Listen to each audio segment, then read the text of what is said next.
Welcome to Frolic Weekend, a 6-day getaway for queer and trans men of color in the heart of Provincetown, Massachusetts. This is the biggest and largest gathering for queer and trans men of color in the country. Join over 1,000 men for curated experiences that celebrate who we are. From powerful conversations to poolside days, boat cruises, and unforgettable nights soundtracked by some of the best DJs. Frolic Weekend is your chance to show up as your true and authentic self. This is our 7th year and we're feeling lucky. So this year's theme is Jackpot, because everyone who comes to Frolic Weekend is a winner. From June 17th to the 22nd, take a gamble and frolic with us. Tickets are on sale now and payment plans are available. See you there.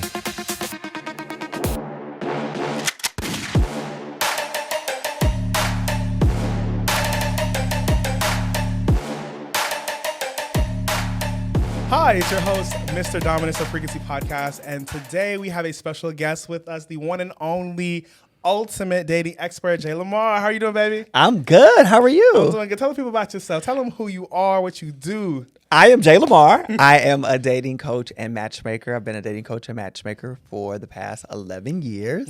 I'm based out of LA. Come on. I do a lot of like TV dating expert advice. And yeah, I'm a writer, producer. I can run the credits. Baby, They're there. I've seen him on the runway. I've seen him doing interviews with the stars, the A-list stars, baby. He is everywhere. Everywhere. Wherever they need me. Literally. And the check is cleared. I'm so glad Christopher introduced Connected us. Do you remember Yes. when I first met you?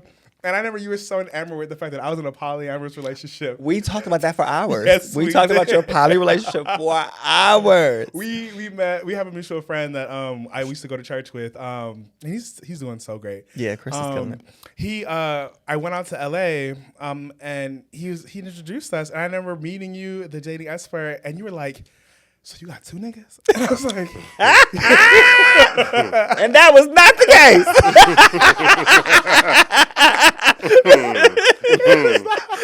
By the way, everybody say say hello to Daddy Baldwin. Hello. He's behind the cameras for us. But no, yes, I remember explaining to him their ethnicities. I asked to see pictures. Yes, he did. And then I was like, no, I got to learn more about this. Yes, very inquisitive. Very inquisitive. It was a good. It was a great story though. It was, but you were so attentive to listening to me and like Yeah. how the whole thing works. Because you were happy though. I was. And that was the most important thing. You were was very so happy.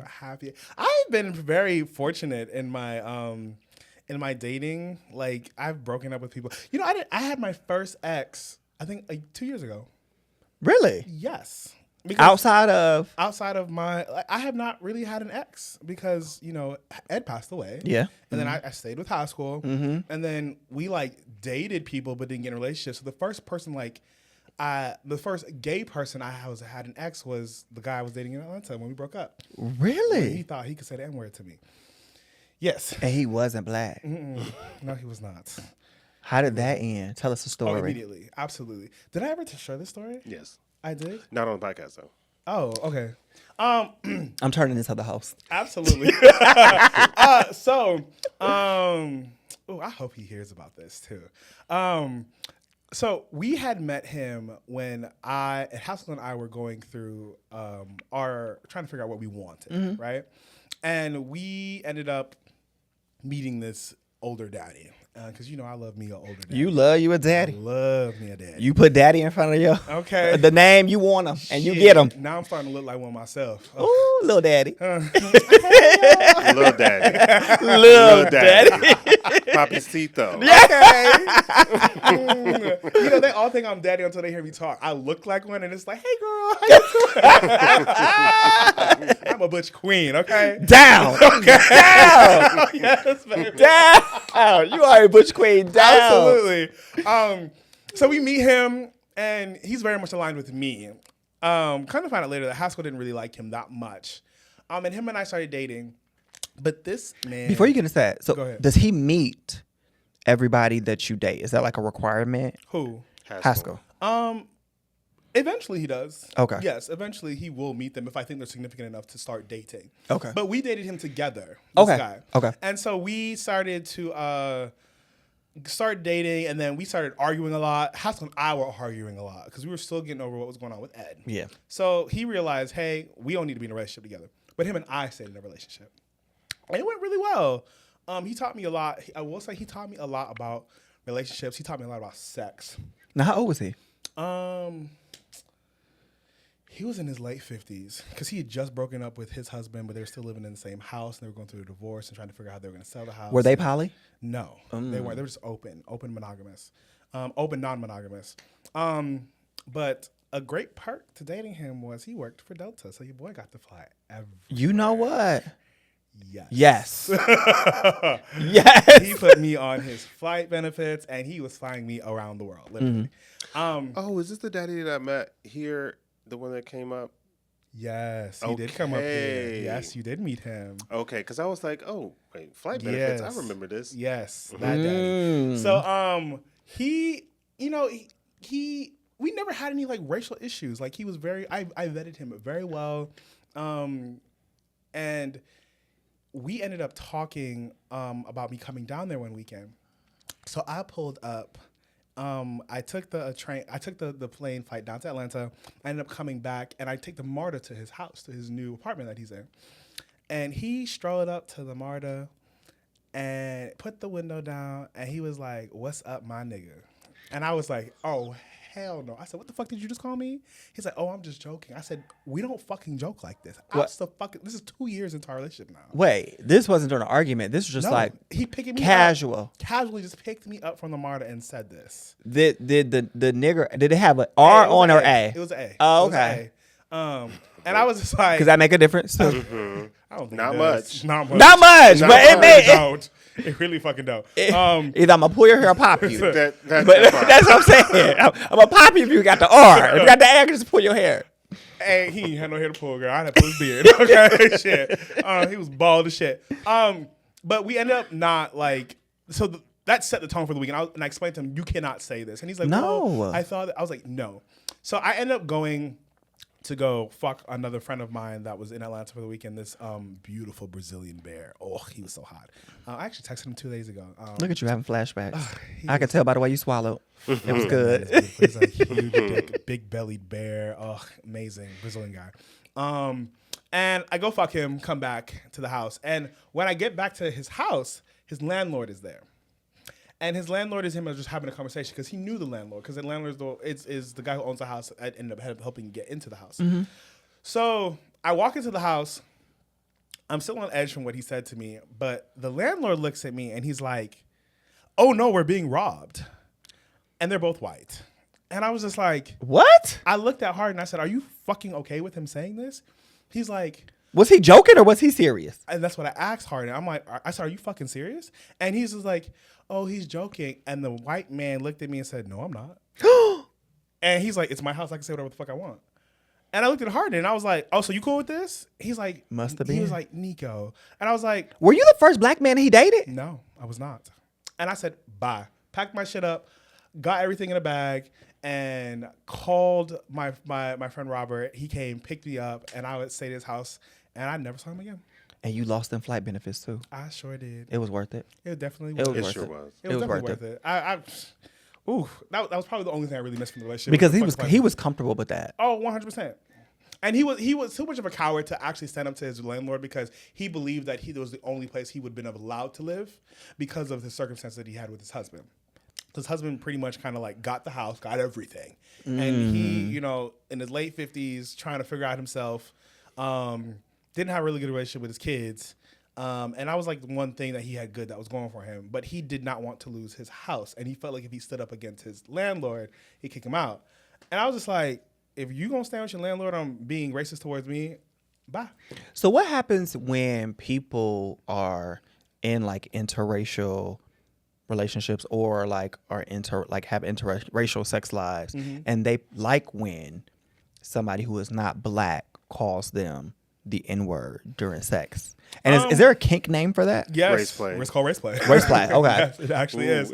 I am. What are your thoughts on that? I am not into race play. I definitely have tried it. I've tried everything I've wanted to. And it's a power dynamic to it that I am not comfortable with. I tried it with my husband, And I said, let's try it. He said one thing, and I said, fuck no. And he said, I don't like saying this either. And we were done with it. But I'd always heard about it, and I was just like, I'll give it a try. That was not my thing. I don't know if you ever tried Absolutely it. not. Yeah. I can't even put my. It's not for me. It was I can't do it. one time that somebody I was dating had the audacity, and I said, I don't know what you're about to say, but don't finish it. There are other black men who will like it. I'm not one of them. Were y'all in the middle of having sex? Oh, they were just about to say it randomly. Well, How did you we know were to say like, this? Yeah. we were getting hot and heavy, and we're like, he just wanted to like try something out, and so I was like, I'm very open and I like communication, so I'm down with like talking about it, and he said, would you ever be okay with? Oh yeah, you know what I said, no. Okay, with what? And I said, no, absolutely not. I said, there's plenty, and actually in Atlanta too. Atlanta man is crazy. I don't even like being called the B word during sex. Now, when I'm with a nigga, I'm totally okay with it. Oh, what? The B word? Be called a nigga by a nigga. Oh, a nigga by a nigga, that's different. That's I love it. That's expected. It is. That's But expected. some niggas don't like saying it, though. They don't. True. And during sex? Yeah, I've met There's some that don't. like they don't feel comfortable saying it. Daddy says it, so I don't mind it during sex, but like I don't know why like somebody saying the B word, it would just be like, what? calling you a bitch during sex. Yeah, or like bitch, take this. Take what? Oh, absolutely. You know what I don't like hearing? So you're this bitch. You're this bitch, right? See, this is how it happens. Defense. Take what? Take what? Now all of a sudden you ain't got nothing to take. My man better not ever, bitch. What? No. Mine is pussy. I do not like. No, mine is pussy. I do not like my asshole be referred to as pussy. Why? I don't. It's weird. Yours don't make the noises then. Because I feel like the girl who don't like it being called that, you don't have the power and the waterfall to make it that. I think that's what it is. The moisture. It is not a pussy. If you ain't got it, you ain't got it. So it's got pussy. I have a. Yes, it is. Some of us. You can call it pussy, whatever you want to. I'm cool with everything but pussy. Okay. Pussy sounds funny. Like it sounds like a joke. Like that's like something like it's a joke. I think that word is funny. I the only let one person say it to me, and it is daddy. Pussy makes me laugh. Like if somebody yelled that out during sex, like I would laugh. If Josh yelled that out, I'm like, that's funny to me. I just had sex with, actually a person who said pussy, and I was like, did you chuckle? I did not. I was, during sex, I'm in it, right? I've only had one dude that did not like him being called pussy, which is really hard for me because when I get in, I'm like all the language, right? And he was verbal. like, "Don't do You're that." verbal too. Yeah, I'm actually not verbal, but sometimes when it comes out, I'll get verbal. But you like verbal tops, though, don't you? Yeah. I mean, I'm a touch person, so I'm intense eye contact, touch, and because I'm a touch person, all of my shit is in feeling. So I'm watching how you're responding because some people will talk some shit that their body's not saying. Yes. And so I don't always pay attention. I'm determining whether or not their body's saying the same thing that their mouth is saying. Yeah. I'm watching the toes. I watch my man's toes. Really? If they curl, I'm doing what I gotta do. Do what you gotta do. If they just there, what's going on? Somebody just asked me was it on the podcast how to give a blowjob? Might have been. So somebody asked me, and they asked me how to give a good blowjob, and I told them, I said, it was on the podcast. Was it on the podcast? But we talked about like watching people's body language as you're pleasuring them. Yeah. Because sometimes people get so caught up in like and just going down and do whatever they want to do. And some people don't like that. And it's like I want to you cannot give everybody the same blowjob. Yeah. You can't, right? And I think you can start out the same. You can way. start. I mean, you pull out your little tricks, but and see if they recognizing it, right? But you still gotta pay attention to the body. But one thing when I'm blowing somebody, I very much put my hands on their body, and I find like sensitive spots, right? So like as I'm blowing them, I'm also like touching like their nipples, or I'm touching their neck or their taint. Are you offended if like you are giving somebody a blowjob and they just like, can you just like turn over? Turn over? What do you mean? Like they just what? They would rather just get to the penetration. Like, okay, this blowjob is cool. Oh, no, but like, I don't have those problems. You don't have the problem. If I'm blowing you, you're going to fucking love it. I bet you would never. what? It could happen. No, one thing, so we've said this on the podcast before, we have, like, if my life was on the line and I had to, like, if there was a sex trick that I had to be good at to say blowjobs, absolutely. Really? I give bomb head. Absolutely. Put that on a t-shirt. Okay, literally. Like, I would risk my life. Like a bomb head. Just walk around. On my fucking throat skills. Like, I would live. Did you know there was a ritual back in Roman days when the Spartans had a ritual for the new soldiers that would come in, and they would make them blow them before the sunrise. And if some of them did not get the ability to make the soldiers nut, they'd kill them. No, Yes. This is a story to be told. Yes. I have a question though, referring back to you not liking the pussy during sex. So if somebody calls it that, I mean, I'm okay with it, but it's not like stop. Safe word. Safe word. No, it's just like I'm just like I'm platinum gay, so like I very much am into men, right? Whether femme, female, or mask, I don't really get. I just like men. I love how you're adding platinum gay to like your preference. It is like I'm so sorry, but y'all I have never been in a pussy. I have never touched a pussy. It is not my thing personally, so I just don't want to be referred to that because I don't have it. Yeah, I don't have it. But neither do women. It's a cat. Oh, well, That is the term like, the world has given to the girls. Well, I feel like as a gay, if you got it, use and you it. know you got it, Come on now. Okay. you call it Come what on. you got. Every day. You got it. If you got it, you got it. That is a funny word though too. Like somebody just saying like hole. Yeah. I think that's so funny. Like You gonna give me that hole? Okay, that I do like. I'm not gonna lie to you. you do. I do. I love hole. I love the word hole because remember, I'm a fister, right? I know that. Why? They don't have pussies. Oh wait. They don't have pussies. Yes, they do. Yes, they do. It's just a lot wider and gaped and more big. And you'll be surprised the sizes that come through. I don't see some people elbow deep in that shit. Absolutely. How far have you gotten? Wrist. Wrist. How far have you gotten? Same middle of my forearm, actually. We're avid fisters, absolutely. Okay. How far have they gotten on y'all? Oh, I've never Never. been fisted. I'm Okay. trading for it. I got Okay. toys that I use, weekly to try and stretch and dilate my whole. How do you ask that question to somebody like as a kink? Like, are you a fister? Like, how do you Hanky ask? code? You know what Hanky code is? No. So the hanky code is a they're little handkerchiefs that are different colors that was used back in like the late 80s, 80s, 90s that gay men would use to identify what they were into. So a common the red hanky on the left side means you're fisting top, and the red hanky on on your right side means you're fisting bottom. So typically, like when we go to leather events, we'll wear a hanky on each side, or you'll see people tie it to their wrists on their right hand or their left hand, or they'll wear a red hanky around their neck, and it's what they're into. We cannot wear bandanas that are this- red during this Pride. happened. What's the white one? I think the white one is Cumplay, I thought. is it Cumplay or masturbation? Oh, I think it's masturbation. You're right. Because I went. Y'all need to put this out. It's very much out there. Like, I want to read it. I didn't know Very this. much out there. So we're hosting a Kink social come May 9th. This will probably be out after it happens. But I've been getting a lot of like DMs from people asking me for like POC kinky places to meet up. So we're creating a social for POCs in the DMV area to come to. Would love to have you guys there. But it's no playroom. It's literally just POCs to come and meet other people to find out what they're into. So we're gonna have wristbands if you're just there to talk, wristbands if you're there to look for other dynamics.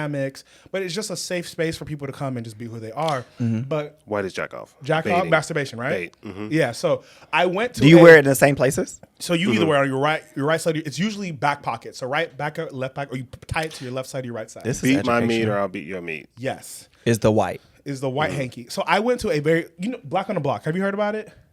In LA? There's one here There's though. one Oh, here, no, too. I've been to one. And it's just a black event with black vendors, black music. Yeah. And I saw this nigga ordering a drink, and he had a white hanky on his right side. And I went up to him, and I was like, "Oh, you're flagging?" And he was like, "Excuse me?" And I was like, "Your hanky on your right side.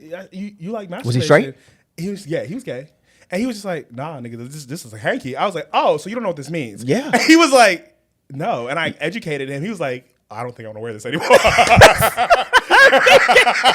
I was just like, yeah, this means because something. I like to like tie it around my neck, but now I'm like, them oh my colors gosh. mean things. So when you go into gay, like usually when you're out at like regular places, and context, right? So typically this is around leather, kink, fetish, gay space. Yeah. And so like you'll wear it at the Eagle, like if you're interested or not interested, or you wear it at those events.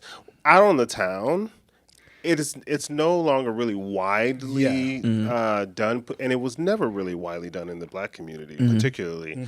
But anytime you ask someone, "Are you flagging?" and they don't know what you're talking about, the answer is they don't know what you're talking about. Okay. And you don't actually have to go further, right? Because I'm a weirdo about like educating people and wearing things like that because. People wear like you got on red right now. Red is the fisting color, right? So do it like I want to be fisted. No, let me tell you. Let me tell you, no, not with your arms crossed and your legs crossed like that, baby. I'm close, baby. he said, no. But I wear my hankies everywhere. So like part of one of my protocols with my daddy is I have to have my hanky on me at all times, right?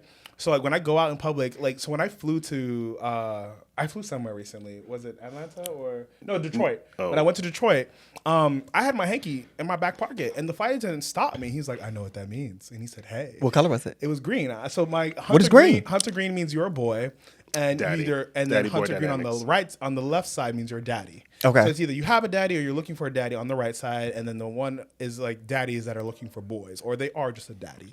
So he kind of signifies what you're into. So I always have my green hanky on me usually. And so I've been in public places and people have like, oh, I know what that means. Hey, because I wear it in my back pocket. Absolutely. All right. So we are going to get into our next segment. Josh, we're going to do that one day just to see. What color? What are y'all into? I can tell you what the hankies, what they're for. What's the married one? What color is that? We just want to see if people know. What color is that? It's typically silver gold on your on your finger. There. Okay. Right, that's the one that ain't no hanky for that. Okay, so like, in your relationship, are you the top or bottom of y'all verse? Huh? In your relationship, are you That was not on the question sheet. That was not on the question sheet. Me and my partner have sex. Really good sex.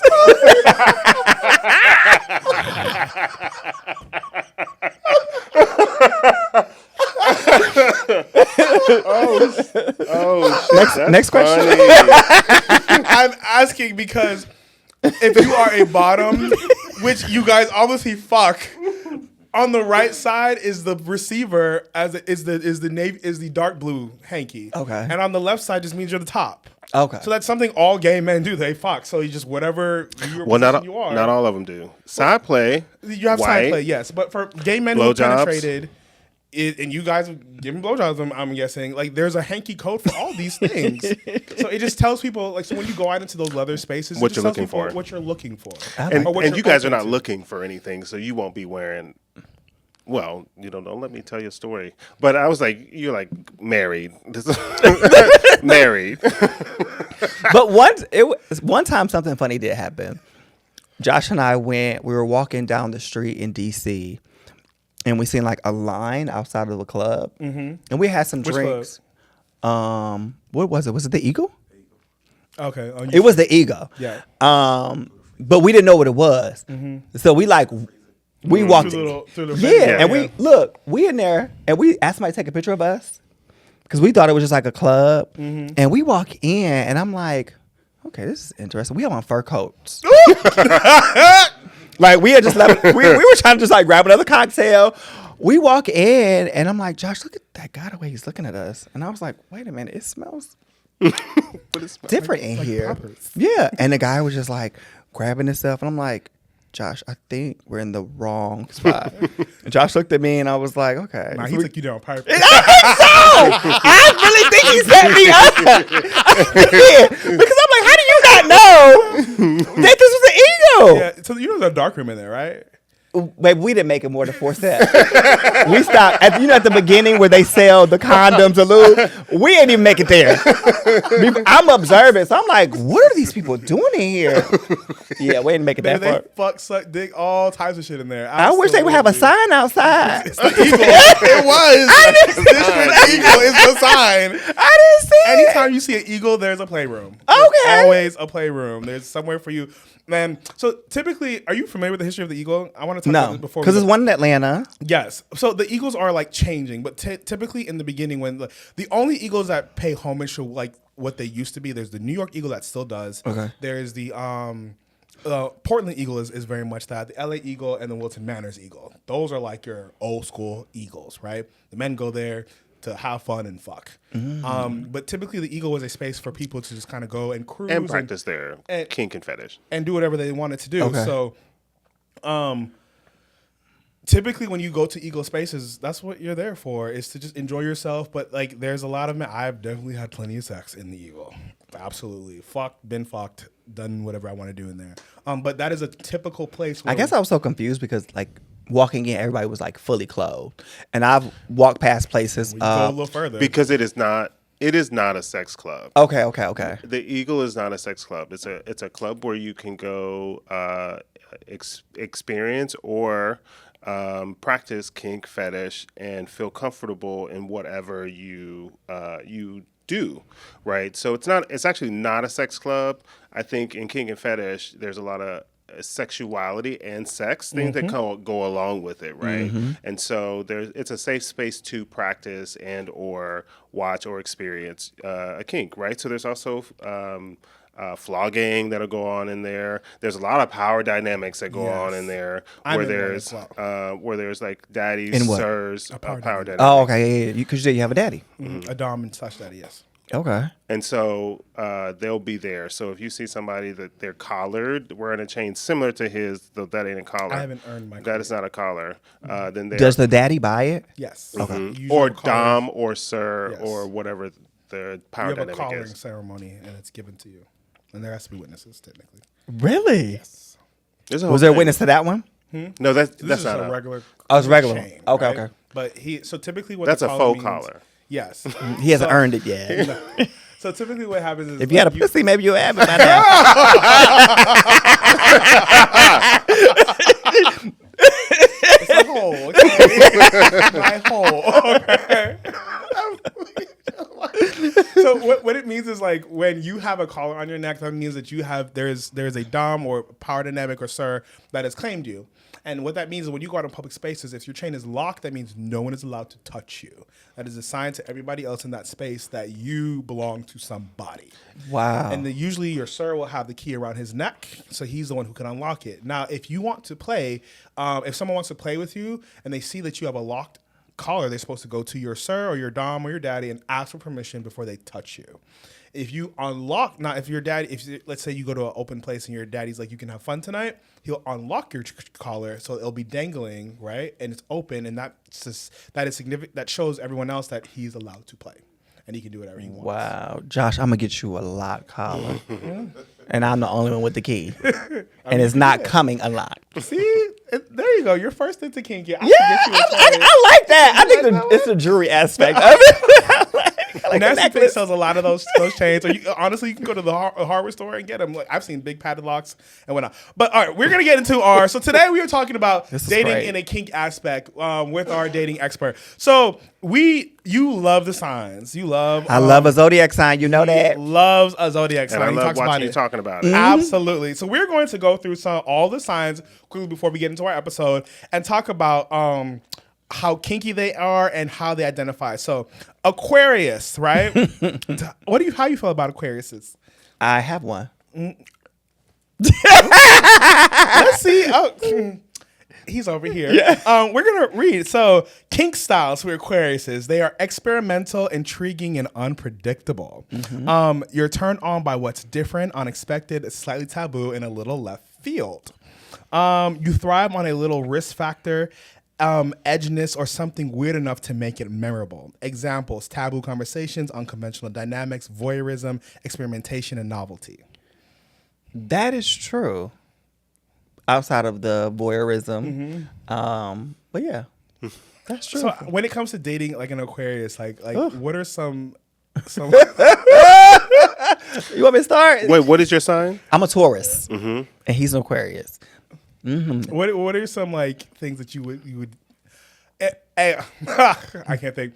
Advice you would give for dating somebody who is a kinky person as an Aquarius? I think if you're dating somebody that is an Aquarius, allow them the freedom to just be in the bedroom, especially in the bedroom. Okay.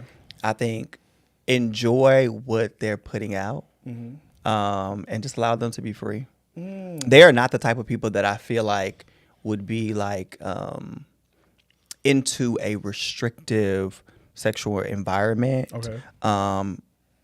Monogamous or non-monogamous, I don't think they don't like to be restricted. They want to be able to try everything. Is there a specific sign that is not compatible with monogamy that you think? No, I don't think so. I think it's person specific. I don't think it's sign specific. I think some that are crazier than others. Like I'm thinking like if a Pisces were in a non-monogamous relationship, it would drive them insane knowing that somebody is, because Pisces can be very jealous and you belong to them. So I think they would be like, I don't know nothing about zodiac signs. yeah, Pisces. Me today. Cancer. That's the next one. Cancers are emotional, like very Yes, emotional. We are. Yes, we are. I can't wait to get to mine because mine was very true. Very true. All right, Pisces is next. Kink style, dreamy, devotional, fantasy lad. You want to be, you just want to be dissolved in the experience. Candles, fantasy, music, and eye contact. You want the experience to sweep you away emotionally, mentally, and physically, and intimately. They like to explore fantasies, role play, sensory play, surrendering, and dreamy romantic filth and smut. That is very true. Really? Because Pisces are dreamers and they live in a fantasy land a lot of times when it comes to their partner. So, of all the Pisces you've met, have you heard of any of them that were really into role play? I think a majority of them are. What's some like crazy role play you've heard, or like fun role play you've heard of them talking about? I have a friend who's a Pisces that enjoyed meeting her partner at a bar and acting like they didn't know each other. Oh, I love this. I've never done that. Oh, my Pisces friend would love that. Yeah, I had a Pisces friend that really enjoyed that, which is kind of hot. Would you do that? Yeah, That sounds like fun. I would do that. Yeah, Trey, I would not. where would you meet? Where are you going? You're in DC. Where are you going? we did that. Not the Eagle, apparently. Nah. We're gonna meet at the Four Seasons. Okay. Yeah, she bougie. Yeah, we have a room upstairs already. Okay. Yeah, we kind of played around and did that when we were in Nashville. Okay. Because Josh has a name that he used in the streets when he was in his 20s. And I have a street name that I used in my 20s when I traveled as well. So. Okay. So the Four Seasons, going out, having a nice, lovely dinner day. Yes. I like that would be like my ideal, like kind of role play, kind of starting there. If I had to do role play, I would want to be a spy. Like I want to pretend like, and like after we done doing whatever we do upstairs, I'm walking out. I gotta go. Like James Bond type thing. This is what I would want to do. But you better meet me back at home so we can recap what's going on. I've also always this sounds crazy, but I've always wanted to be like I'm like your maid, and I'm cleaning up, and like you're kind of just like watching me, and then you just like grab me from the back, and I just surrender. This sounds like an episode of what's that show where the wives used to live at home? Desperate Housewives. Yes. I used to love Desperate Housewives. It was so good. Shout out to Eva. Okay, Aries. Kink style. They are dominant, impulsive, bossy, and fiery hot. True. Okay. You don't want polite sex. You want heat, erotic tension, a little bit of chaos. If there's no spark, no chase, no danger, or ruining the sheets, you're not into it. You want sex that feels alive. They like to explore rough play, taking the lead, spontaneous sex, and tension play. Aries want that control. They want that control. Do I know any Aries? Oh, I attract a lot of Aries. I've done a lot of Aries. We have great. What are you? Great fun in the bed. Virgo. We cannot live together. No, y'all can date. Not a fire sign like that. Who are Aries not compatible with? Virgos. Earth signs. Okay. Aries, like, they can do a Scorpio. Scorpio is like one of their top Okay. And Sagittarius, yeah. They can do a Sag. Sag and Leos are like the match made in heaven, though. You think so? Yeah, they are. Stan Leos. Oh my god. A Sag and Leo. Oh. Well, I mean, y'all are sister signs. Y'all right next to each other. Oh, cool. Yeah, y'all fighting for the spotlight. My mom is a Leo. Really? Yes. My very first relationship was with a Leo as well. It did not last long. All right, Taurus. All right. Kink style, sensual, indulgent, and devotional. Yeah. I'm a Taurus. Yeah. Beautiful, gorgeous. You Go are ahead. here for the 5-star experience. Yes. baby. You love that slow build, the teasing, the beautiful scents, the quality sheets. 4 seasons. 4 seasons. That's what I'm like. Yeah, describe The it. texture, the intentional touch, the full body pleasure. Intentionality is what makes sex hot. Exploring erotic massages, blindfolds, long foreplay, and feeling worship. Yes. Can you explain? Like, give us an experience where this happened to you. I think it happens every time I'm with my man. Oh, Yes. I feel like I like being sensual. My love language too is physical touch, but like the sensual aspects, I'm not like I don't think I've ever had like a true like one night stand where like it just like that's it. It's always been like a long term thing. So I like touch. Like you have to touch me. So you the type of person, like, when it comes to like being out, like you like your man to like to put his hand on you. Yeah. Like Requirement. There's a hand on you at all At times. all times. Ain't that right? Oh. I will whisper in his ear like, "You're not touching me." Oh. And he'd be like, "I'm holding our drinks. Find a way." Put the pinky out. Find a way. Right. He does. He will put his pinky out or something. He will. And let's not talk about sheets. If your sheets ain't right, I can't lay there. He has good sheets. What kind of sheets do you like? 1,000 thread count. Okay. Those are not easy to find, by the way. Yeah. They're not. But I like a good sheet. When in my single days, yeah. If I want to be a house, I look at your sheets and I'm like, I have play sheets though. What color are they? Black. I have sheets that we use for like fun sex. Yeah. Then we have our everyday, our messy. Well, I mean, you would have to have a different type of sheet for yeah, we have like our fisting. bed. Fisting usually happens in a sling. In a what, sling? In a sling, yeah. Oh, it don't happen in a bed. No, that's not true. For me, fisting usually happens in a sling because I like eye contact. I don't like fisting people in doggy style. It's a thing. Really? Puppy pads. Yeah. That's a control No, thing. it's not a control thing. I like It intimacy. is. So It I is. want to look in your eyes. So if I'm fisting you in doggy style, I will put a mirror in front of you because I want to see your eyes. Wow. And see your facial expressions as I'm inside. And still a control thing. It is. They can do whatever they It's want. it's like dominating though. Like I'm I- looking at you. I think being a fisting top is a service role. Ooh. I don't see it. I don't fist people because I want to be inside them in the sense of like I'm trying to dominate you. I like So it's for fisting them? people. It's for them. I really love the experience of like watching somebody's face go through that euphoric pleasure, and I like to see that. That gives me gratification. So it's not about how deep I can get; it's how much pleasure I can give that person. So like How do you know when to stop? when they say stop, Okay. or when you feel their body, or if they're tensing up a lot, it should, like, in the beginning it's gonna be a little hard, like not hard. You have to stretch them out. Some of them are just open and they just know how to get fucked and they're used to it. You can slide on in. But you usually like you gauge them. You stick 1 or 2 fingers in and you just work your way slowly in there. Use enough lube. Random question. Go ahead. After how many fingers is it considered fisting? When your hand is in there, you're in there. So like 4. Fist. No, 5. Fist. Once your Fist. wrist is in, you fisted.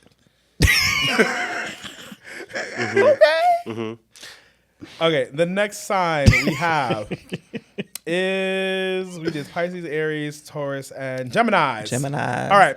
They're kink style. They're curious, chatty, playful, cheeky, and mischievous. You're the flirt, the experimenter, the one who wants variety and play. Their biggest turn on is novelty and mental stimulation. Tell me what you want to do to me. Ooh, that's the my boy. banter, the filthy one-liners. Ooh, Daddy's a Gemini. And activated something in you. Dirty talk, role-playing, sexting, and playful experimentation. I think that's very true. I feel like Gemini is an air sign. I think that's very true. Are Geminis and Cancers compatible? Not typically. Not typically. Daddy and I are definitely. I'm a Cancer. He's a Gemini. But I think you have to think about sexual compatibility and like romantic compatibility. A lot of times are completely different. You can fuck somebody down and enjoy each other, and then try to develop a relationship, and it's like hell no. And I think, thank you for that, because power dynamics are not relationship. 100%. That is not the same thing. It's a dynamic. Yeah. And that is not a relationship. And people have to separate the two. Yeah. Because if not, it gets confused. When you say relationship, you mean like your typical. It's not a love relation. It's not a romantic love relationship. Yes, I agree, because they are relationships, but they're like not. Friendship is a relationship. Yes. Oh, okay. So Parent-son is a relationship. So they're Clarify for relationships, but they're not a romantic relationship the way in which you would have like a husband or something like that. I think there's certain conversations, I'm assuming, that you and Daddy like absolutely have and don't have. We're still in our vetting process. Yeah. You know, it's been months and we haven't actually had like sex yet. So Is he married or in a relationship? Okay. He's married and I'm married as well. But we've been really focused on our protocols lately, and how we operate in our dynamic. But he is a Gemini, and this is kind of true about him. All right, we're gonna do Cancer because I want to get into our episode, and then we'll do yours. You ready, Virgo? Okay. Cancers. Kink style, and we will post this in the so you guys can see the rest of them. Cancers, soft dominance, intimacy, emotional depth, and tenderness. You act sweet, but once you feel safe, you're deep and unleashed. Absolutely. You want the emotional intimacy, obsessive eye contact. Sex that's tender and makes you feel deeply wanted.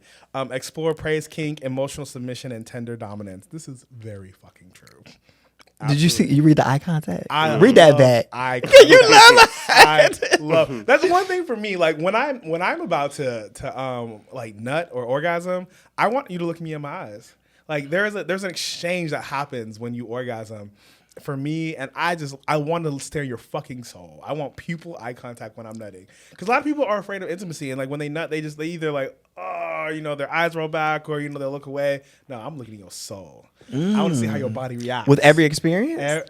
Majority of them, yes. If so, it depends. If it's dark room shit, I don't give a shit about that.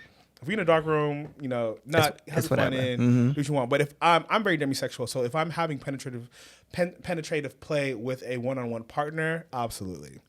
I don't have a lot of sex. I don't. Really? Everyone thinks Mr. Dominus fucks a lot. I do not. not. But the sex I have is fucking great. Are you like do a lot of side activities or no? I just when I'm very so you know what demisexual means? Yeah. So like. I need a connection with somebody. Yeah, you have to have. I have to that have mental because I want the experience to be everything it can be and then some. In a 30-day period. Yeah. In a 30-day period, how often do you have sex? I have not had sex outside of my relationship in over 2 months. Oh shit! When? Fact check. There was a play party? That was 2 months ago. Oh. Heard it was 2 months ago. No. At the house. That was in February. Oh yeah, that was a while. That was 2 months ago. It's April. Okay. I haven't done anything. How often should you have sex in your relationship though? That depends on your relationship. It really depends. Like my husband is fucking people down right now. Upstairs? Well, he did yesterday. Shit. The boy came over and they slept in the guest room. We were both polyamorous, so he has his partners and I have mine. Do you speak to them? Absolutely. I've given them rides. We partied You think together. he ain't got control issues? I know he did. There's no way. They meet him first. No, they don't. No, I'm talking about like when they come over to the That's house. not in real life. Like, there's no way that he's going to be like, oh, and you don't know who they are. I really don't give a fuck. That's not the point. He when he's ready to introduce them to me, he can. And when I'm ready to introduce, but right now, I'm not. My daddy's enough right now. Like being in the dynamic with him has been a lot. And so like I have protocols on if I play with people. That's why I haven't done it yet because we're still building. Like I have a sheet I have to fill out to go fuck somebody. Yes. Like who? That's why I what, say when, it's where, why. dynamic. It's Really? It's not a romantic relationship. And he has to approve it. Yes. And if he, our relationship is a relationship though. We've gone a little further than what most dynamics usually do. But typically they are not. They're not. Because then you have to figure out how to balance. And there are people who have relationships, like let's say they're married to their partner, and they also have a power dynamic as well. They just kind of figure out how to navigate that. Are you in a power dynamic? I am, yeah. I have a boy also, and he's a Gemini, and all of that is very true. Mm-hmm. Wow. Mm-hmm. Mm-hmm. All right, so we're going to start with our episode today. We're going to start with this section with POCs and dating struggles, okay? So first question for you. Why do you think that many people in POC communities struggle with dating in general? I think within our community, the struggle is the options. And then I think people struggling to like really commit. I think that our generation is not, I say, as interested and invested in settling down at like a younger age. I think that a lot of people get into like their late 30s and 40s and like, okay, I think I'm ready to start dating seriously. But I think people focus on the options and they focus on building friendships and they're focused on building careers. And love is kind of on the back burner until, like I said, late 30s, early 40s. It's like, okay, I probably deserve a partner right now. I told somebody the other day, I said, I think one of the reasons why people have a struggle, because like, you notice like, I have not seen a couple, I haven't seen a couple that's like, I've been in a relationship. You know, like going to church, like you see the 60-year relationships and then 55, 70. Like I haven't seen one of those in a while. Yeah. And I do believe like as gay men, like I told somebody the other day, sometimes it feels like a relationship to me is like going to a 5-star restaurant and like you got to pick a dish and stick with it, right? You got to order it, eat it, figure out if you like it. But you have to go through this experience. And I feel like gays sometimes treat dating like a buffet. Like you take the options and you don't like it, you move on. Move the fuck on. I ain't like this. I don't have to like this. And it's like we're in a place where like sexual freedom and like the autonomy to do whatever we want to do. And I do agree with you. Sometimes it's hard to just kind of settle down. But again, everybody don't have to settle down. It's not for everybody. I do understand that. But I do think it makes dating harder sometimes. I think it does make dating harder, but also like I promote just dating and having a good time. Like you don't want to settle down just to settle down. You have no point to prove.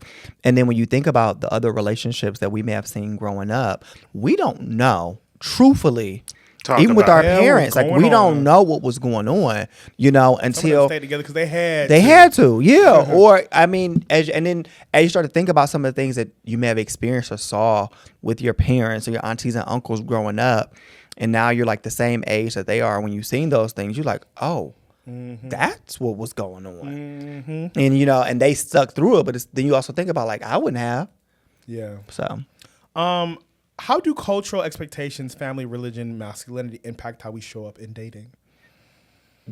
That is big because all those things impact how you show up. Particularly, I think faith. You talked about that. Religion. Very much so. It impacts. I know Daddy Baldwin can speak on this as well. Yeah, go ahead. No, go ahead. No, I was saying like as far as like in terms of like faith and how you show up, I think for us it reverts back to what we seen as kids. And I just had a conversation with somebody in regards to like the covenant, and we talked about how as like Black gay men, you know, does that term covenant still sit with us when we want these relationships? And I'm like, it should, because the covenant is like you protecting the relationship dynamics that you decide to have with this person, and y'all holding true to the values that you decide in a relationship. I think that even when it comes like when I get married and we write our vows, like they won't be generic vows. They'll be vows that him and I decide on and what we want our covenant to be, because every relationship is not the same. And whatever him and I decide that we're protecting and we're keeping and we're doing at our relationship is only between him and I. I think that, did you want to say something? Go for it. I think that's a very important aspect when it comes to dating. Two things I want to touch on. I don't think people understand what dating is. And I want to talk about that. Yes, because I believe my definition of dating is literally just getting to know somebody. Yeah. That is what I think. People think dating means we're in a relationship. Some people think it's like a relationship. Like, I believe you can date 10 niggas at a time. Like, if you want to and you have the capacity to get to know 10 people. I call it circle dating. You should be circle dating until you're in a relationship. Figure out what the fuck you want. Right? And people sometimes, I do feel some people attach themselves to a specific person when they're dating. And it's okay. Like, you're going to dinner. Figure it out. Well, some people can't date more than one person. Some people can't. I agree. But I don't believe that you only can date one person at a time. I 100%. Yes. You should. I don't think you should. You limit your options that way. I feel like And for me, like what you describe is like the talking stage and getting to know you stage. Talking. That's not dating. That's not dating. That's like we're getting Correct. to know. I want to see if I want to date you. And then once I date you, then we go into like, okay, now we're dating monogamous. So we're dating the way that we want to. And then we get into a relationship. To me, it's like a 3-step process before we get in this relationship. It ain't just like, okay, I'm getting to know you and then we jump to a relationship. No, we gotta get to know each other. Yeah. We have to date. We have to date monogamously, and then we have to jump into a relationship. Do you think you have to date monogamously? Oh, whatever you decide. Whatever you decide. And that and I'm asking that because you can date monogamously, and for people who do not date monogamously, what are some tips that you have for those people who choose to date? Because being non-monogamous is very in now, and everyone wants to try it. Yeah. But what are some tips you have for people who choose to date non-monogamously?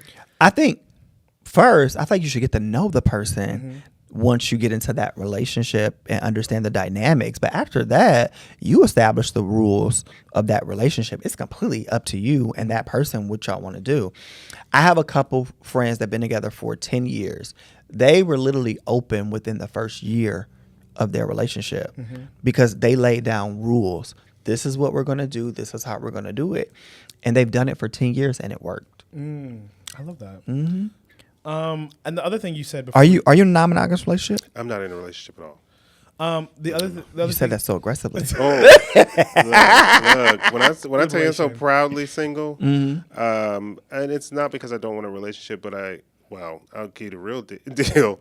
Like DC, I have many friends that have lived in DC for many years, all gay black men, and none of them are in relationships. And so when I moved here, I was ending a relationship, and I was like, oh, this ain't the place to date. So I just decided that I was not going to date here because I wasn't going to put myself into a position that I think many of my friends are in, where they're just dating and they're not actually settling into something. See, I guess from the outside looking in, I look at this as a great place to date. Like, really get to know people, go out, have a good time. I think it's a great city to date. And the investment of the relationship is a little bit different. But Coming here, anytime I came here, I'm like, oh, my husband's here. I'm going to find my husband here. And then, boom, here come this man. Hey. And I think that there is a difference because I've found that when I'm in different cities for events, I meet so many DMVers there, they are completely different there. And so I do think that I think there's some other pressures, and we talked about this where folks are in their careers, they're in their friendships, they are watering so many other important relationships in their lives, including their family, that I think that it's really challenging to not be part of that here. Right, because it's established. So when I see them out and about, like, it's a different story. And I think as a new person coming in, I think it was a different story too, because I did find that some people wanted to date, and I just wasn't in a place for it. Yeah. Are you there now? I am. I'm open to dating. Monogamous or non-monogamous? I'm putting you in my database. Sure. Well, this is what I'll say. I would say I'm a non-monogamous person that has no issue with closing a relationship. So, and I'll say this because I think there are straight people who are in monogamous relationships who decide to open it sometimes. And so that's the reason why I think about that, because I like to make I enjoy watching my partner be pleasured, whether it's by me or somebody else. Absolutely. And I was in a marriage and we couldn't, but a lot of why couldn't y'all? Because that wasn't an agreement that could be agreed upon. Okay. Right. I think we had, and this is probably beneficial, right, for relationships. I wanted to talk about it. I'm like, hey, let's have open talk about sex. If not, I go crazy. I'm a Virgo, right? So like, if I can't do don't ask, don't tell relationships. Yeah, you want to know. I want to know, and I also want to share because it turns me on when I hear about it. He was like, no name, and not monogamous, anonymous. He didn't want to know their name. He didn't want to talk about it. He didn't want to do nothing else. And I was like, oh, I can't be in that type of relationship. I have a lady that I used to work with. She was married for 30 years. I was single. So one night, her and I both were like creeping out of the hotel. I'm like, where is she going? The next morning, I'm walking back in. She walking back in. I'm like, she's married. And she looked at me and she laughed. I'm like, oh, we're going to talk about this when we get to the office. This girl, you got a husband. Right. And you married everybody here. And she told me there's a website, a swingers website, where We love a good swing. yeah, her husband, like you share an account with your partner and you see all the messages that you and your partner send to like other people that are in relationships on the website. And then you lay down your rules and you swing. Send us that so we can put that in the in the thing. I'm gonna ask her. I gotta find Absolutely. it. But she broke one of the rules, which was you can't sleep Stay over. the night. That's a common rule. But she I literally like fell asleep because her husband was the same way. Like got her fucked to sleep. Come on. when she got home, in order for him to get off, he wants to hear about what happened, and then they fall asleep together on the phone or whatever. And she didn't abide by that rule. So like when she got in, she was in trouble because she fell asleep. She getting spanked. All right, normalizing kink in POC communities. Why is kink still seen as a taboo in many POC spaces? I think because we don't talk about it. That part. I think we don't talk about it. Y'all have educated me so much on even the bandana conversation. Hanky code. Yeah, the hanky code. Like I was so intrigued. And the power dynamics. Understanding that. I think we don't talk about it enough. And I think if we talked about it more, people would like understand it because they do it. That's the issue. They do it. They don't want to talk about it because I think that there's a perception that if you do this, that you may not be socially accepted by your peers if you go out into the community. Yeah. And it was something I struggled with here in DC because, not like there's a specific bar that the gays like to go here that's very popular, and I went there. And I couldn't. It's a very cliquish bar. It's a great bar, but I couldn't find a place to fit in there, right? And I was talking to people, and I talk about sex all the time. That's literally what I do, right? And so like topics would come up, like, "Oh, what are you into?" And I'm like, I put my hand in people, I don't start off like that, but That's a great introduction. What's your name? I put my hand in people. Hi, my name is Dominus. First of all, every time I say Dominus, like, oh, so you like to dominate people? No, that's not what Dominus means. Dominus means master of house, actually. But I would tell them about my kink journey, and no one wanted. I would get so many like, oh, you into that? Like, nigga, we don't do that. And then the next day, my DMs, I want to know about this. Yeah. Oh, you do this? I just don't want to talk about this in front of my friends. And I can see that particularly in the DMV area where everybody is, professional and they lead with their careers first, not their kink. Because I feel like LA is a little bit different. I feel like people are a little bit more open to talking about their kinks and fetishes in LA. It's a little bit more of a freeing city. But I feel like in a DC, I feel like it is a little bit more reserved and people don't talk about it because the first thing they talk about here is career, degree, things of that nature. Absolutely. I would really love for us, and that's why we created this podcast, was that we can educate people, just liberate them on it's okay to like what you like. It's okay that after your business mixer or social drinks that you went and you put your hand, or you suck some toes, or you did some sounding, you put a rod down your penis, or whatever you're into. But I think also that's how we grew up. I don't think that there was a huge conversation around sex, in our households in general, in a black household in general. I went to school to college with some white people, and I feel like were far more sexually educated than I was because sex was not talked about. And it was used honestly, I don't know if it's like growing up in a Seventh-day Adventist and Caribbean household, it was like sex was like, you don't do this. First of all, I can even talk about what I desired because God forbid, bate boy living at us. Like, can't do those things. Yeah. So it was like, sex is for procreation, sex is only for marriage. And so I had to educate myself through porn, which was horrible. Yeah. But no, as young black men and women, we don't get the education that we desire sometimes. And I do believe it's changing. I do believe as people are, this new generation is a lot more sex forward.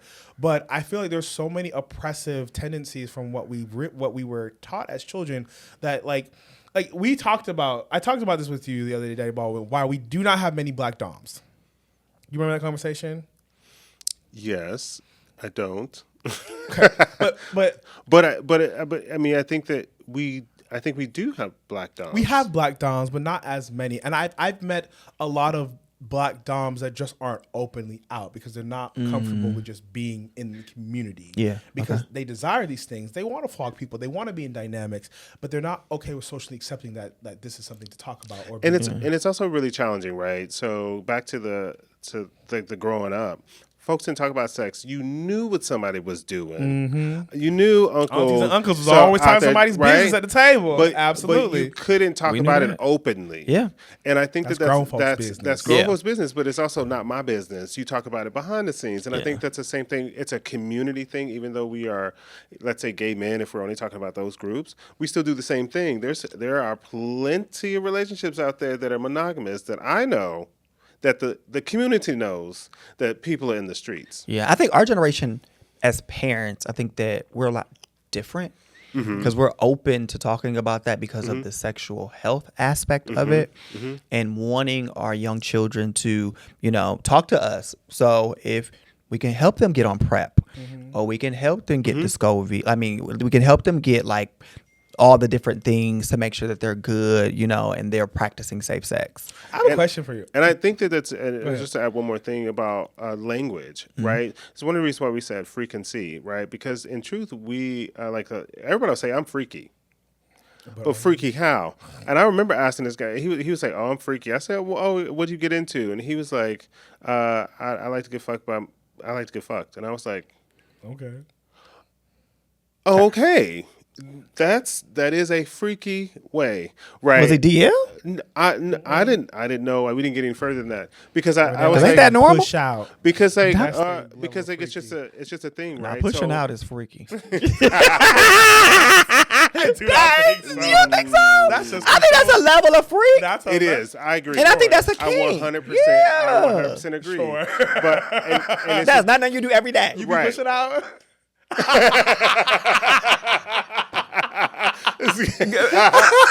As you were saying. As I was saying.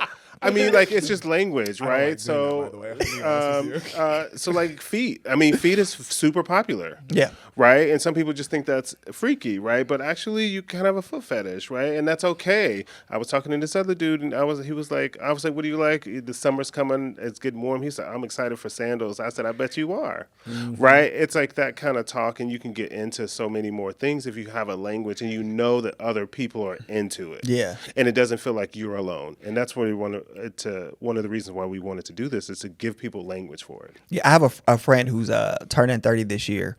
And he was, I don't want to put all his business out there, but he was like at physical therapy. And he was like, Jay, I keep looking like at all the men's feet. Like, I've never done this before. Do you think I have a foot fetish? And I was like, maybe. Yeah, I think it's starting to form. He was like, because I really am thinking about like sucking toes. And I was like, you're developing a fetish. So next question. We got a couple minutes before we have to close out. What are some entry-level kinks, and we can help you with this, that people can explore without feeling overwhelmed when they're talking to someone about dating? I think the foot sucking toes. I think that's an entry level. I think breath play is one that is an entry level one as well. So I'm going to explain this to you. Right. I'm like, what is that? Asphyxiation. So breath play is choking. Basically when, well, I'm talking about the breath play though. But choking is one. Some people, they do like that. So asphyxiation is just literally controlling somebody's air path, right? But basically, one of the things... Jesus got to control that. Control that. I'm letting him get to it. Let him cook. Right. Let him cook. Come on. How breath play works is basically when you are kissing somebody and basically you guys lock lips and one person exhales into you and you inhale what they exhale and you push it back and forth and you just go back and forth. And you're not breathing. And you're breathing. Yeah, you're breathing. Does that make sense? What? It's actually very sensual. And what in the Jordan Sparks? How I'm supposed to breathe with no air? What? Wow. I love doing it. So it's when you being a sensual person, right? So it's like you're literally sharing each other's air. Literally. So that's a lot of trust. I mean, you're not you can let go as whenever you want. I'm gonna be breathing. So like you can breathe for a couple. Like I I've done it for up to like 30 seconds, right? So, as you inhale oxygen and you exhale carbon dioxide, right? So and you can get high off of the carbon dioxide. And so it's like when they exhale it into and you're inhaling that carbon dioxide, it's going into your body, then you exhale it back into them. You just go back and forth until That you're is done. very interesting. Breath play. I never heard of that. Okay. Yes. And then you have asphyxiation also when they... I think people do that with weed smoke. Yes. That's when you shotgun. Same thing. But you just use your own But it's not breath. sensual, generally. Yes. Yeah, a shotgun is a shotgun. Okay. Also, nipple play. Nipple play is a very entry level. Oh, very entry level. Very entry level. play. But we're very nipples. Daddy Baldwin, my nips control my dick. 100%. I would prefer you sucking my nipples before you sucking my dick. Absolutely. And so there's a lot of people who have major nipple fetishes. I think another one could be an entry level one. I would say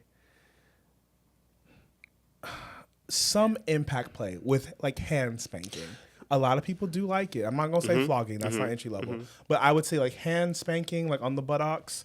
Because people always say "spank me, daddy," or like they want to feel like that little bit of impact. I think spit is a entry level. What's the movie? Sinners. Sinners. Yes, when the girl spit in his mouth. I love a good spit. I technically, if you like spit, you might be into snowballing. You know what that is? Is that when Yes. So when they come in your mouth and you put it back in their mouth and then it goes back in your mouth. Sure is. You know what I mean? And it goes back and forth. Oh yeah, no. But that's different. You know what felching is?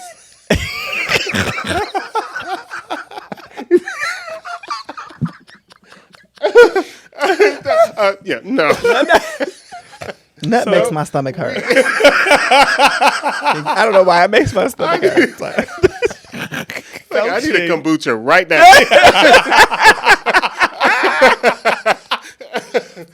Have you done? Do you know what felching is? Felching. No, he don't know what that is. Okay. he bet not come.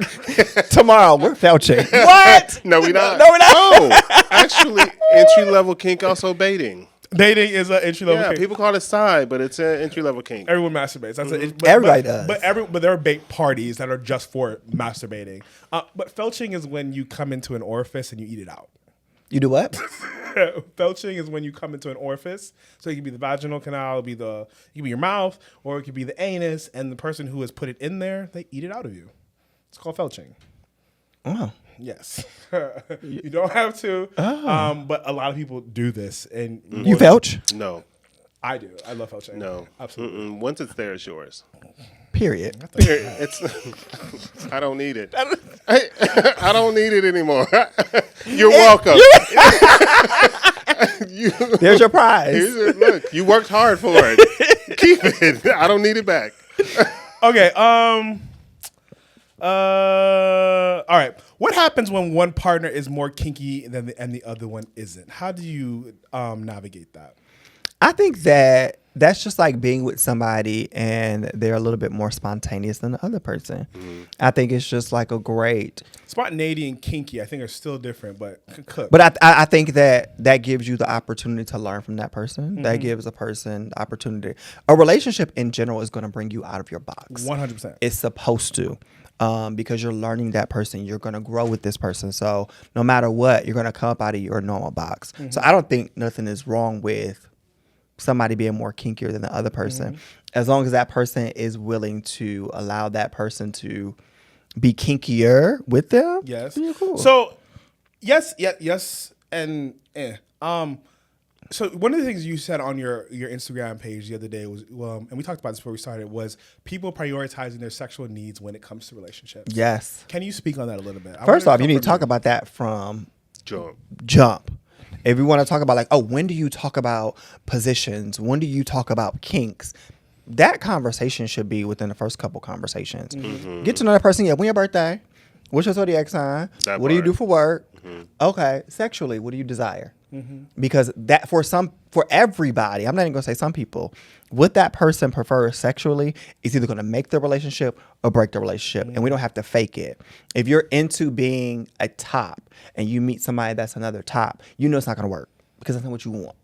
So you should know that sooner than later. So for people who like, let's say for him and I, who are on that extreme level, not extreme, but more experienced level, I'm gonna say extreme, because I am.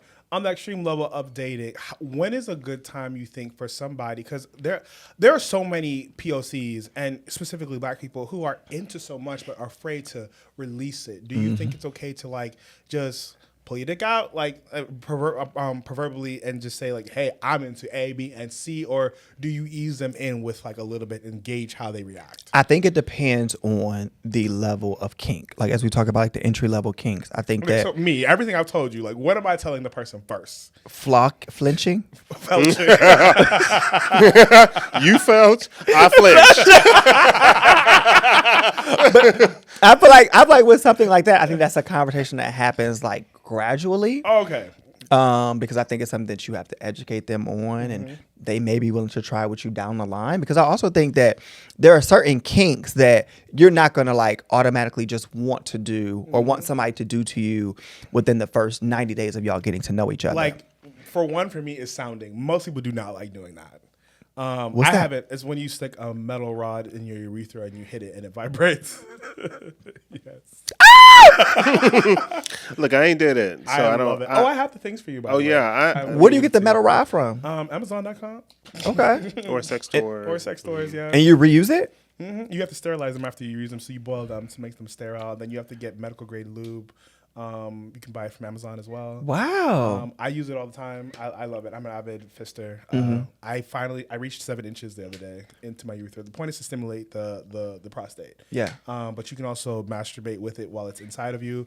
But the sounding part is literally when you hit the rod while it's inside your urethra and it vibrates and it's very stimulating. So if you were looking to date somebody, would you be able to date somebody that is vanilla like me and is like not? I'm married to a vanilla man. What? Yes. He is not. He look vanilla, but he is not vanilla. He is not vanilla. Why you don't think he's vanilla? Yeah, because he does other sex things. Yeah. Right? So, I mean, like, he multiple bakes, sex partners. If your kink level is a 10, I would give him a 7. No, absolutely not. Really? No. He's maybe like a 4. Yeah, 3, 4. Yes. Yeah. Damn, I'm a 1? Yeah, I mean, the way you say it. it. The way you At least say give me it. a point 5. Damn. Damn, I like the white bandanas. You gotta say that. Yeah, I mean, but I'm going to add on to this because I think there's a lot of things that require safety, and the benefit of relationships sometimes is that you can get to a safe, comfortable place in your relationship that you can open up in a way that you've never done before. Yeah, and so I think while if you know what your kinks are or what you into, that's a very quick conversation, right? But as you grow in any relationship, the way in which your dynamic changes you won't know until you're in it. And in some cases, again, security changes the way you interact with someone. And there's a lot of people who are willing to do anything with someone who's going to make them feel safe, make them feel comfortable, and make them feel heard. Right? Like, I hear you. Let me know what's going to happen. This is what's going to happen. And you're going to talk them through it. And they're great for that. And I think sometimes it's exciting kind of dating somebody that may be freakier than you. I think because, I mean, especially after that first interaction that you have and you call your best friend like, girl. He licked 7 on my toes. 7. He put 7 on my toes in his mouth. That's my husband. Girl, I didn't know it. 7 toes. That's my husband. I like him. That's exciting. I'm going to gift you a white hanky. Next time I see you, I will have it for you. Oh, it got to be 2.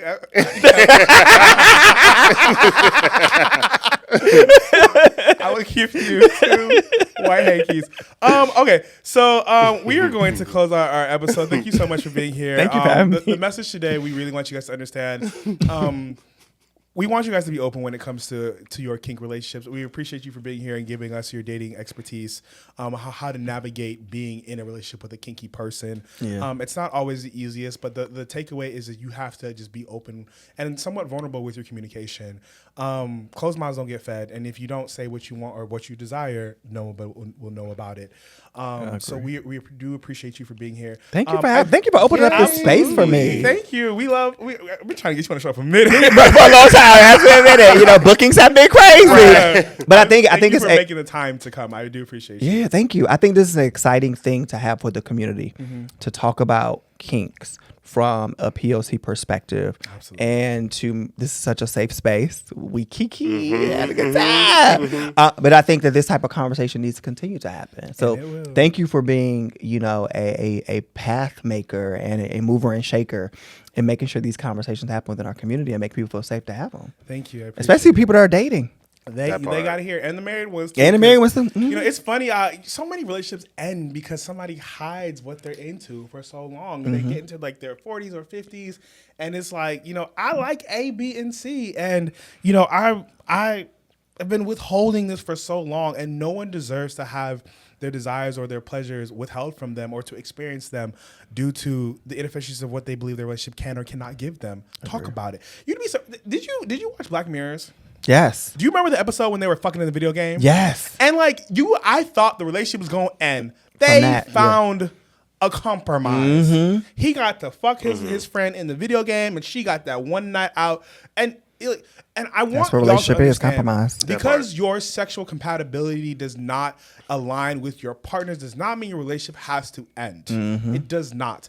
Everybody's relationship and their sexual desires will change over time. Agreed. What you liked when you was 18, what you like when you was 30, and what you like when you're 50 is going to change. It is a journey. Because at 18, I was a 110-pound twink doing some things that I ain't doing at 38.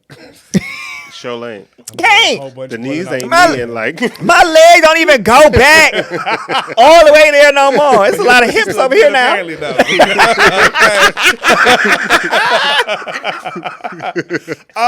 Before we go, tell the people where they can find you on Instagram, please, or whatever social platforms you want them. Let them know. You can find me on all social platforms at I am J Lamar. Thank you so much. We appreciate you guys for being here. This is another episode of Frequency. Every episodes come out every Monday, and we will see you guys next week. Bye, guys. Bye, y'all.